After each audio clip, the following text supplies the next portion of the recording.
Assalamualaikum warahmatullahi wabarakatuh semuanya. Bertemu lagi di 107.8 Best FM Radio Komunitas Buntut Pesantren. Jadi pesantrian berubah menjadi pesantren, maknanya adalah tempat belajarnya orang-orang yang belajar ilmu agama. Itu.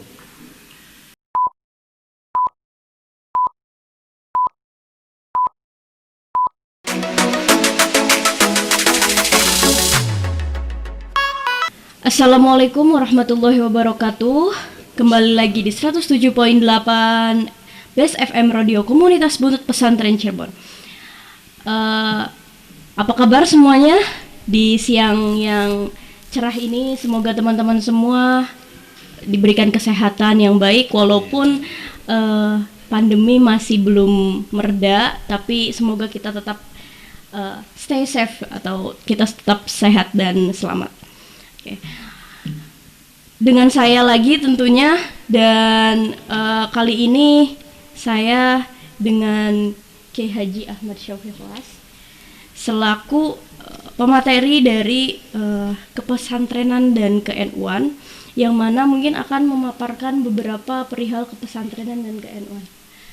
Assalamualaikum Kang Haji. Waalaikumsalam warahmatullahi wabarakatuh. Gimana kabarnya? Alhamdulillah sangat baik sekali. Pagi setelah ketemu dengan Alhamdulillah semakin cerah. Terima kasih. Ya, mungkin dari teman-teman semua itu masih kebingungan menjelaskan perihal kepesantrenan dan ke-NU-an. Mungkin bisa dijelaskan apa itu kepesantrenan dan ke-NU-an? Bismillahirrahmanirrahim. Kepesantrenan awal mula berarti diambil dari kata pesantren dulu, yaitu sebuah kata benda ya, pesantren. Pesantren itu berasal dari kalimat santri, kemudian diberi awalan pe dan akhiran an. Itu kalau dilihat dari bahasa Indonesia, pelajaran bahasa Indonesia ada awalan, imbuhan, awalan pe dan akhiran an. Pesantrian berarti setiap kalimat yang berawalan pe dan akhiran an itu menunjukkan pada makna tempat biasanya. Jadi pesantrian maknanya berarti tempatnya santri. Nah, kita lihat dulu santri itu apa. Yang kita tahu kalau di Indonesia santri itu adalah sama dengan maknanya dengan pengajar, murid, siswa yang belajar di pesantren tentunya. Jadi kalau yang tidak belajar di pesantren itu belum sah disebut sebagai santri. Tapi perlu diketahui bahwa santri pun juga bukan berasal dari bahasa Indonesia. Itu dari bahasa Sanskerta. Awalnya adalah kalimat cantrik. Cantrik. Iya, C-A-N-T-R-I-K. Cantrik. Cantrik itu sendiri mempunyai makna orang-orang yang memperdalam kitab suci. Nah, jadi kemudian digunakan sebagai bahasa Jawa ya, sebagai santri. Ini adalah berarti ada pengaruh dari bahasa Sanskerta itu. Santrik berubah menjadi santri. Kita juga tahu bahwa santri itu semuanya adalah orang-orang yang belajar ilmu agama, dan semua ilmu agama adalah bersumber dari kitab suci. Nah, jadi pesantrian berubah menjadi pesantren, maknanya adalah tempat belajarnya orang-orang yang belajar ilmu agama. Itu. Nah, ini sudah berkembang kemana-mana ya, sudah sejak dahulu kala. Dan di Indonesia itu pesantren sudah ada. Mungkin sebelum Wali Songo juga sudah ada sebetulnya. Dan alhamdulillah sampai saat ini salah satu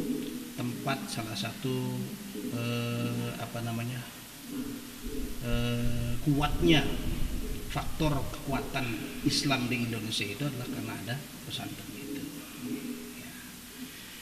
Di Buntut Pesantren sendiri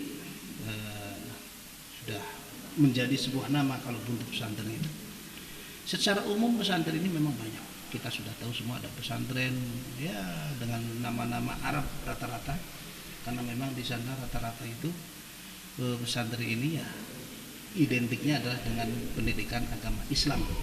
Meskipun pada dasarnya awal mula dari kalimat santri itu berasal dari bahasa Sanskerta, mungkin ini diambil dari India, dan kita tahu semuanya bahwa mayoritas masyarakat India itu beragama Hindu. Tapi masuk ke Indonesia menjadi sebuah identitas bagi pendidikan yang berlatar belakang agama Islam. Makanya kita tahulah itu akhirnya santri itu sepertinya tidak cocok untuk diberikan kepada orang-orang yang belajar selain ilmu agama di Indonesia ini. Nah, tetapi di Buntet Pesantren sendiri, ya, pesantren yang ada pada kalimat Buntet Pesantren ini sudah menjadi sebuah nama, bukan hanya sekedar tempat. Kalau di tempat kalian mungkin ada pesantren, misalkan ada pesantren Darussalam, pesantren Al-Hikmah, pesantren apa misalkan di luar sana ya, itu pesantrennya itu adalah sebuah tempat khusus. Tapi kalau di Buntet sudah menjadi sebuah nama daerah atau kampung Buntet Pesantren, karena kita tahu di sini bahwa kata atau tempat yang bernama Buntet itu ada dua, ada Buntet yang memang desa, ada Buntet yang pesantren ini. Ya. Kemudian kepesantrenan berarti adalah semua yang kaitannya dengan santri, segala macam lah, dari tugas-tugasnya, kegiatannya, fasilitasnya mungkin dan lain sebagainya. Ya, jadi pesantren itu tempat berkumpulnya santri ya, secara tidak langsung seperti itu. Nah, sebenarnya tujuan dari pesantren itu sendiri itu apa ya? Ya, sesuai dengan namanya, bahwa santri itu tadi berawal dari kata santri, yaitu orang yang memperdalam ilmu agama. Nah, maka pesantren itu adalah tempat untuk belajar ilmu agama, otomatis tujuannya ke sana. Maka jika ada pesantren yang tidak mengajarkan ilmu agama, ya bukan pesantren namanya. Iya. Tujuan utamanya tentu itu pasti. Mungkin karena di sini itu kan di pesantren cuman ada beberapa sekolah-sekolah formal gitu. Jadi mungkin itu ya membedakan antara sekolah-sekolah yang ada di Buntet Pesantren juga yang ada di luar Buntet Pesantren. Selain ke pesantrennya juga ada ke NU-an ya? Ya. Apakah ada kaitannya antara pesantren dan NU-an? Ini juga sebuah identitas lagi ya. Jadi yang pertama, identitas pertama bahwa pesantren itu adalah Islam.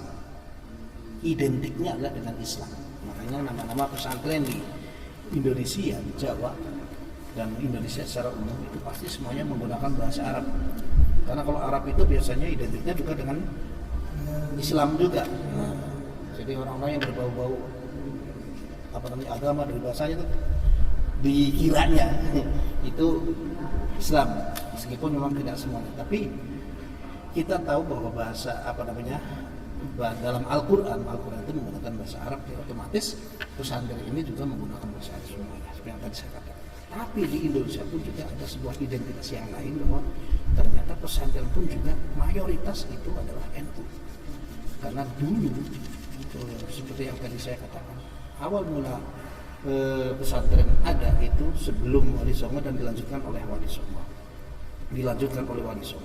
Yang mewarisi ilmu-ilmunya Wali Songo itu adalah para ulama, para kiai, dan terkumpul di dalam Nahdlatul Ulama itu oleh Kiai Hasyim Asy'ari yang sampai sekarang alhamdulillah, meskipun setelah berkembang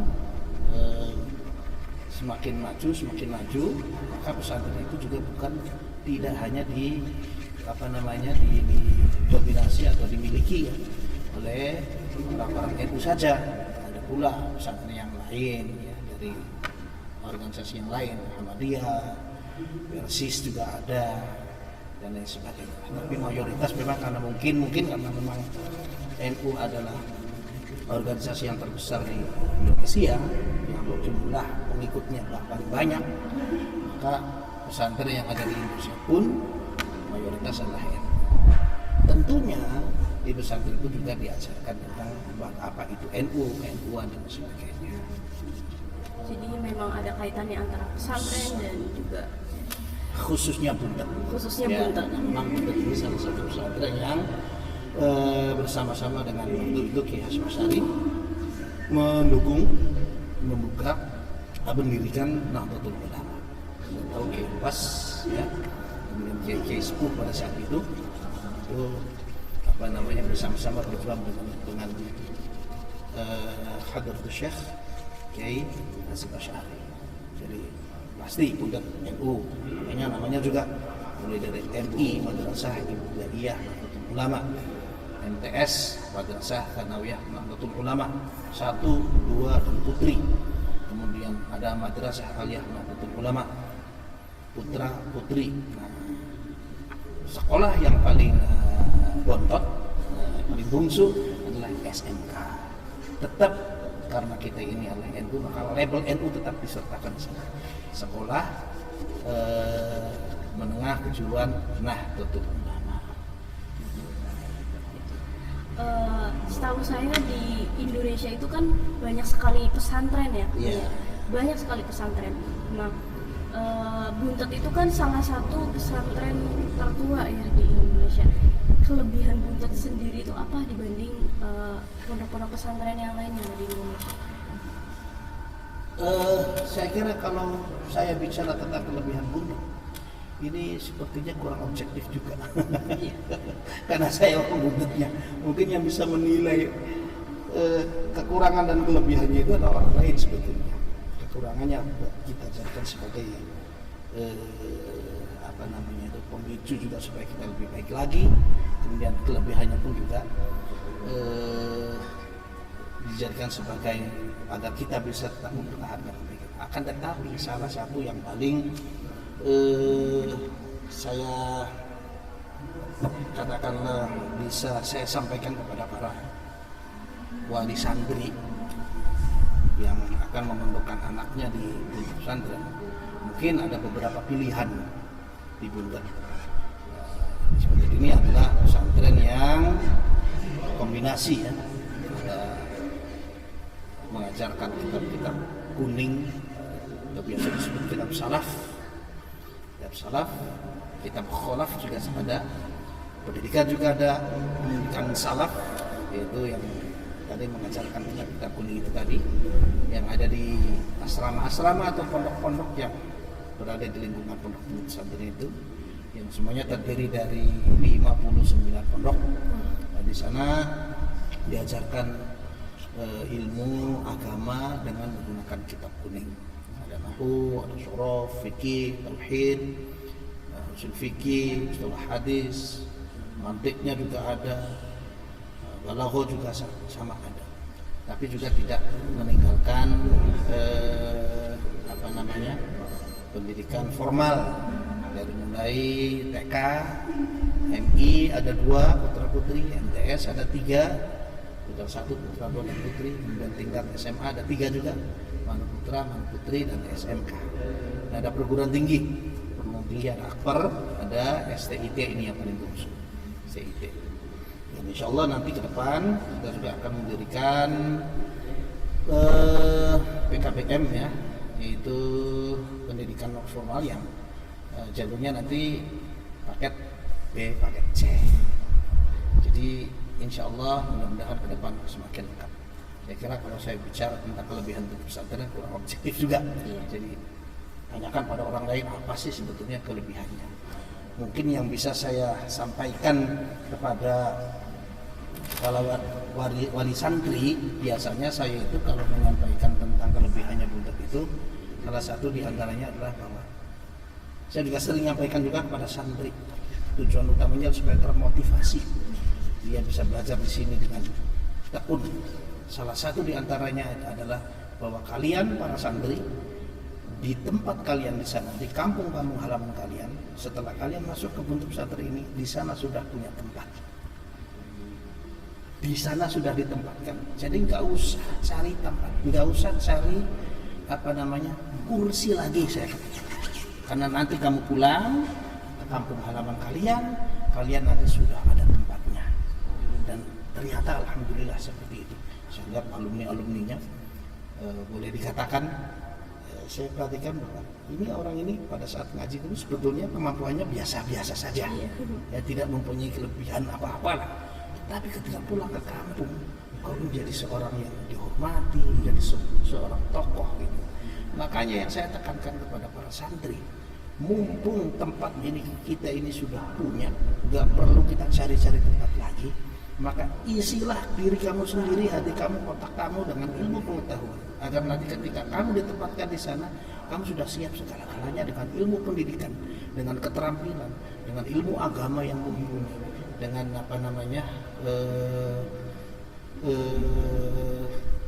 ya segala macam ilmu pengetahuan lah kalau perlu. Yang penting jangan sampai kosong. Saya khawatir terus terang saja kalau seandainya ada di antara para santri yang yang di sini dia kurang rajin, kurang tekun dalam belajar, ngajinya kurang, sekolahnya malas, misalnya ternyata di sana sudah punya tempat, nah ini bisa gagap nanti di hadapan para masyarakat. Jadi di sini di bentuk pesantren adalah ada kombinasi, ada pendidikan salaf yang mengajarkan kitab kuning dan pendidikan modern yang melalui sekolah-sekolah formal itu sampai ke perguruan tinggi sesuai dengan motonya NU, al-muhafadzatu 'alal qadimis shalih wal akhdhu bil jadidil islah, yaitu melestarikan nilai lama yang baik, tapi tidak lupa kita juga harus punya inovasi yang jauh lebih bermanfaat buat kita semuanya. Itu. Mungkin dari beberapa pesantren kan punya identiknya masing-masing ya, punya karakternya masing-masing dan punya kelebihannya masing-masing. Seperti yang sudah dijelaskan tadi. Beralih dari kepesantrenan ke NU-an, mungkin dari beberapa teman-teman itu masih bingung ya perihal NU itu apa gitu. Karena kayaknya mereka sering dengar, kita itu sering mendengar, tapi belum mengerti betul gitu ya, belum memahami betul seperti apa. Mungkin bisa jelaskan. Ya, Nahdlatul Ulama dari namanya kita sudah jelas tahu, Nahdoh itu artinya kebangkitan. Ulama itu berarti adalah orang-orang yang ahli dalam bidang ilmu agama.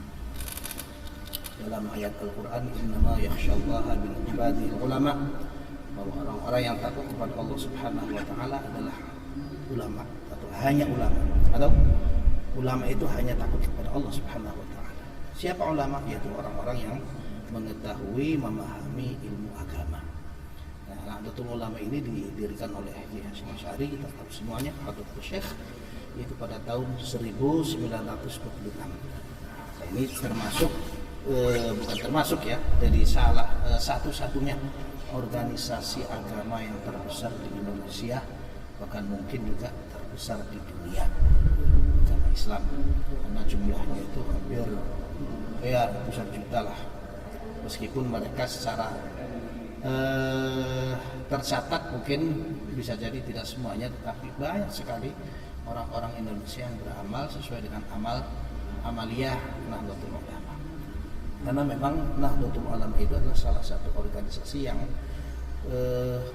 dasarnya itu adalah dari kebiasaan yang dilakukan oleh masyarakat. Masyarakat kita ini apa nih biasanya? Dulu sebelum ada Islam masuk, itu ada berbagai macam kegiatan seperti yang sebetulnya masih saat ini juga berlangsung. Tapi semakin lama semakin nilainya semakin Islami gitu. Seperti buat sesajen atau kegiatan-kegiatan seperti itulah, tradisional gitu ya. Kayak seorang ibu yang sedang mengandung juga itu kan dari mulai usia berapa, 4 bulan bikin ketupat, kan? Wali papat, gawi kupat, kemudian dapat 7 bikin rujak, 7 bulan 7, kemudian dapat 9 bulan oli sangat, kirim lengah, disesuaikan aja, kupat, nggak sangat. Nah ini semuanya adalah tradisi yang dulu sudah dilakukan oleh orang-orang sebelum Islam masuk, tetapi dikemas oleh para ulama, khususnya adalah Wali Songo, dengan memasukkan nilai-nilai Islaminya. Apa sih substansi dari membuat kupat itu? Kalau ada yang bilang misalnya, bikin kupat itu adalah tidak pernah dilakukan oleh Rasulullah dulu, jadi itu adalah bid'ah misalnya, haram. Ya boleh saja mengatakan itu bid'ah, tetapi kalau sampai mengharamkan jangan. Ya, tapi bid'ah itu kan dolalah, ya boleh silakan mengatakan begitu. Nah, mana Rasulullah tidak pernah membuat ketupat. Kapan Rasulullah membuat ketupat? Di sana nggak ada pohon kelapa. Maka dimasukkanlah nilai-nilai Islam. Apa sih substansi membuat ketupat itu? Oh ternyata sedekah. Memberi pelajaran kepada masyarakat supaya ketika mengandung itu banyak sedekah.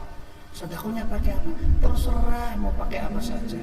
Pakainya kupat boleh nggak? Boleh, karena kurma nggak ada saat itu. Kata Rasulullah, walau musyiqit tamrah misalnya, meskipun hanya dengan sebutir atau sepotong kurma. Nah, tapi kurma di sini nggak ada. Oh di sini adanya ketupat. Bagaimana Kiai? Oh nggak apa-apa deh, pakai kupat saja. Sedekahnya. Akhirnya sekarang sampai saat ini berlangsung, khususnya di daerah pondok pesantren. Kemudian merujaki, ini substansinya semuanya adalah sedekah. Maksud dan tujuan ya itu adalah sedekah. Lengah, ya sedekah lengah. Masa nggak boleh sedekah minyak? Ya kan? Masa nggak boleh sedekah dengan ketupat hanya karena tidak pernah dilakukan oleh Rasulullah? Kalau yang diambil itu adalah hanya karena tidak pernah dilakukan oleh Rasulullah, kemudian kita ini terjerumus dalam lingkungan bid'ah, maka banyak sekali yang kita lakukan yang tidak pernah dilakukan oleh Rasulullah. Seperti yang kita lakukan saat ini. Dulu nggak pernah ada podcast ini, radio nggak ada. Baru saat ini podcast juga saya baru tahu. Waktu saya muda nggak ada podcast itu. YouTube itu nggak pernah ada, paling ada radio. Tapi karena manfaatnya kan sangat besar sekali, maka manfaat itulah yang kita ambil, substansi atau arti dan makna dan tujuannya yang kita ambil itu yang kita lakukan itu NU seperti itu. Jadi dikemas dengan sebaik mungkin, nggak perlu harus menghilangkan sama sekali, ya nggak perlu harus menghilangkan sama sekali, dihilangkan misalnya. Dianggap bid'ah semuanya, masuk ke neraka semuanya. Wah, orang masuk neraka semuanya nanti. Sementara yang dikatakan oleh Rasulullah, kata Nabi Muhammad, kullu ummati yadkhulunal jannah. Semua umat saya masuk surga semuanya, semua. Enggak terkecuali. Semua masuk surga. Kullu ummati yadkhulunal jannah illa man aba. Kata Nabi Muhammad, kecuali yang memang enggak mau. Para sahabat nanya, loh, ada orang yang enggak mau masuk surga? Kata Nabi Muhammad, ada. Siapa ya Rasulullah yang tidak mau masuk, yang enggak mau masuk surga? Kata Nabi Muhammad, man ata'ani dakhala jannah wa man asani faqad aba. Yang taat kepadaku berarti dia masuk surga. Yang maksiat kepadaku, yang tidak taat kepadaku, ya berarti dia enggak mau namanya. Itu simpel saja, gampang. Beragama ini mudah dan menyenangkan, apalagi dengan NU gitu kan. Ya itu. Jadi awal mula berdirinya Nahdlatul Ulama memang saat itu ada beberapa kelompok yang berusaha untuk menghilangkan kebiasaan-kebiasaan yang sudah lama dilakukan oleh masyarakat Indonesia, khususnya Jawa. Tetapi sebetulnya tidak ada istilahnya tidak menjurus pada hal sampai kufur, kafir atau sampai masuk dalam neraka misalnya. Makanya NU muncul ulama dipimpin langsung oleh Hadratus Syekh Hasyim Asqari. acara-acaranya terus dari mulai Wali Songo sampai sekarang masih.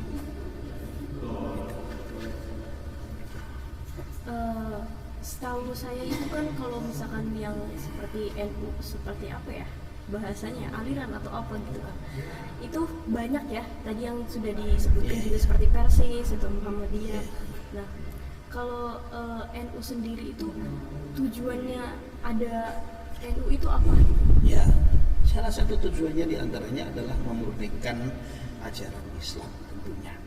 Memurnikan ajaran Islam tidak dari covernya, tidak hanya melihat dari cover, tapi dari maknanya, dari substansinya. Kalau melihat dari covernya saja, secara letterlek, maka itu nanti bisa terjerumus dalam justru menyesatkan juga pada akhirnya. Karena dalam ayat Al-Quran sendiri banyak sekali kalimat-kalimat yang perlu penafsiran yang lebih mendalam, perlu pentakwilan istilahnya, harus ditakwil. Maka seperti yang tadi sudah saya sampaikan, banyak sekali kebiasaan-kebiasaan yang dilakukan oleh orang-orang Indonesia, khususnya orang Jawa, yang perlu dipertahankan tetapi tetap memasukkan nilai-nilai Islami. Itu satu tujuan. Banyak kok ada istilah sedekah bumi. Dulu Nabi Muhammad gak pernah sedekah bumi, betul sekali. Tetapi kan ada baiknya. Sedekah bumi itu apa sih? Oh, membuat makanan, membuat minuman, patungan, kemudian disedekahkan kepada orang yang termiskin, kemudian atau dimakan bersama-sama. Baik. Nah dulu sebelum ada Islam, orang-orang itu memberikan makanan itu ke misalnya ke pohon besar untuk arwah. Nah, itu yang musyrik ya, yang musyrik, dan itu dikemas oleh NU. Jangan, bolehlah silakan bikin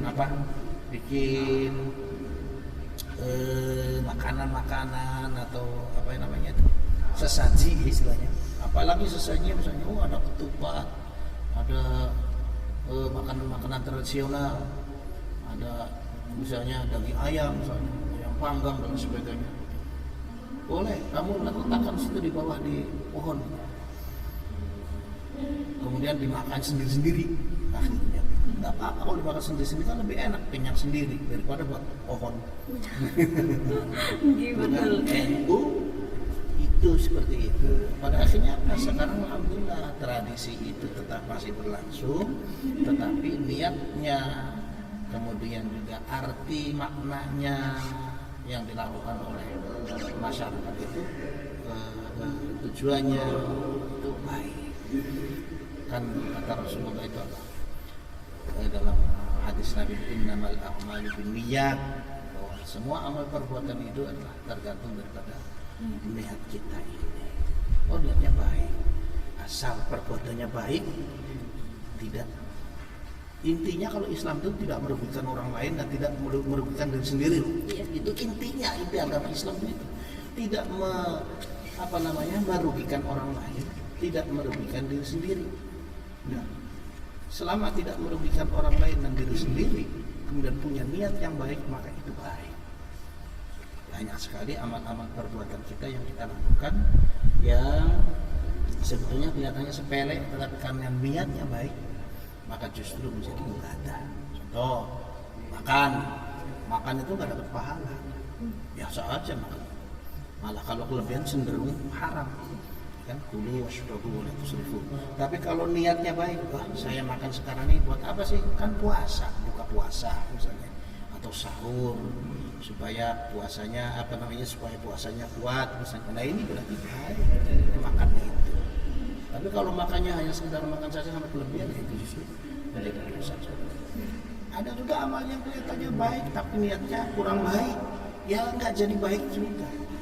Kelihatannya memberi nih sama orang, baik nih memberi itu, tapi ada niat yang lain.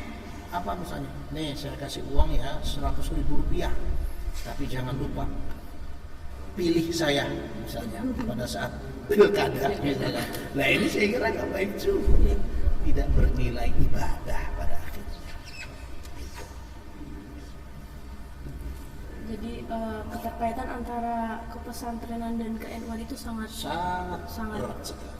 Pesantren, kalau boleh saya katakan, kalau mau dikatakan pesantren yang original itu adalah harus NU. Oh, pesantren yang original itu harus NU ya? Iya, karena awal mula sejarah pesantren itu ada seperti itu tadi. Identiknya adanya di NU. Ya, identitas menjadi sebuah identitas pesantren itu. Identitas untuk orang NU sendiri. Iya. Ya mungkin ada yang mau ditambahkan lagi. Ya, saya hanya berharap kepada para santri yang sudah masuk tercatat sebagai siswa dan santri di pondok pesantren untuk bersama-sama meningkatkan kemampuan diri kita, menggali bakat kita, kemudian mencari ilmu sebanyak-banyaknya di pondok pesantren dengan tekun, dengan rajin, tanpa ada rasa malas dan lain sebagainya lah yang bisa mengganggu kegiatan dan aktivitas kita sehari-hari. Dan satu yang mungkin saya ingin sekali saya sampaikan, bahwa santri-santri di pondok pesantren ini beruntung. Mungkin salah satu, bolehlah, nggak apa-apa saya sampaikan ini kelebihannya. Di Buton ini banyak kiai, itu mungkin salah satu di antara kelebihannya. Banyak sekali. Kemudian ya namanya juga sudah terkenal karena memang kita sudah lahir sejak pertengahan abad 18 ya, 1750-an kan. Sudah lahir dan sudah sangat dikenal sekali, sehingga sudah mengalami perjalanan yang sangat lama sekali di negeri ini. Sebelum negara Indonesia ini berdiri, kita sudah ada. Jadi mengalami berbagai macam era, sudah melewati beberapa era sampai saat ini. Karena itu saya berharap kepada para santri untuk memanfaatkan peluang ini. Kalian bisa masuk ke pondok pesantren ini adalah sebuah anugerah menurut saya, karena tidak semua orang bisa masuk ke sini untuk menimba ilmu, ya. Dan itu sebuah luar biasa, keuntungan yang luar biasa seperti yang tadi saya sampaikan, bahwa yang sudah tercatat sebagai santri pondok pesantren, insya Allah di tempatnya itu sudah ada tempat, di kampungnya itu sudah ditempatkan nanti. Coba saja, dari di mana dia pondoknya? Di Buntet. Wih, Buntet. Itu udah beda. Nah, tinggal apa? Tinggal mengisi saja. Jadi jangan sampai sudah dikagumi oleh orang, ternyata hasilnya tidak sesuai dengan harapan. Ini bikin malu kiainya nanti. Iya, bikin malu kiainya. Katanya sudah di Buntet, tapi ternyata ngaji nggak bisa. Misalkan ngaji Quran masih kan malu kita. Nah, itu ya. Jadi insya Allah semua santri pondok pesantren yang sudah menimba ilmu di sini dengan tekun, insya Allah mendapatkan barokah dari para masyayikh. Tetapi sekali lagi, barokah itu harus didapatkan harus dengan menempuh sebuah perjuangan. Kalau barokah tidak diperjuangkan nggak bakalan dapat. Iya, kata Allah dalam ayat Al-Quran juga ada. Takwa dulu, iman dulu kepada Allah, baru nanti berkah dari langit, dari bumi akan keluar. Kalau tidak ada takwa, tidak ada iman, berkah nggak akan kita dapat. Begitu pula kita ngaji di sini, belajar di sini, yang tekun dulu, tekun belajar, nanti barokah pasti akan kita dapatkan. Itu, ya. Nah, insya Allah semua santri pondok pesantren nanti akan mendapatkan barokah. Tapi saya katakan kalau bersungguh-sungguh. Dalam ayat Al-Quran, walladzina jahadu fina lanahdiyannahum subulana. Siapa orang yang nanti akan diberi hidayah oleh Allah, kata Allah, yang diberi petunjuk oleh Allah jalan yang benar, mendapatkan barokah dan siapa? Yaitu alladzina jahadu fina, yaitu orang yang benar-benar, yang betul-betul mencari hidayah. Yang nggak mencari ya nggak bakal ada. Gitu. Mungkin ada lagi? Terima kasih, itu saja. Mungkin tadi pesan dari Kang Ugi sendiri bahwa kita teman-teman semua yang sudah mendaftar, sudah menjadi bagian dari pesantren itu jangan pernah menyia-nyiakan kesempatan untuk belajar, gali ilmu sedalam-dalamnya, karena ilmu itu luas sekali, ilmu itu banyak sekali, dan kita jangan pernah menyia-nyiakan kesempatan. Terima kasih sebelumnya, dan mungkin itu saja dari Kang Ugi. Kurang lebihnya mohon maaf. Wabillahi taufiq wal hidayah. Wassalamualaikum warahmatullahi wabarakatuh. Waalaikumsalam warahmatullahi wabarakatuh.